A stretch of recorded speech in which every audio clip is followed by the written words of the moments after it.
Warahmatullahi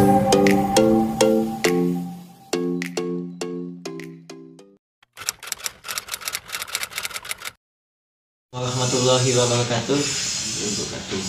Ini Kak, kami dari Telkom IndiHome ya, dalam rangka Hari Pelanggan Nasional.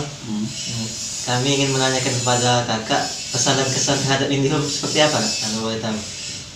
Pesannya semoga ditingkatkan lagi, semoga yang di daerah-daerah yang jauh bisa terhubung dengan internet karena internet sangat dibutuhkan. Apalagi di masa pandemi ini. Ya, kalau kesannya itu tadi, di masa pandemi tadi sangat membantu sekali untuk orang-orang yang daring, untuk orang-orang yang kuliah online atau apapun itu, karena membantu sekali untuk mengirim data dari jarak jauh untuk pesanan internet. Terima kasih Kak atas pesan dan kesannya.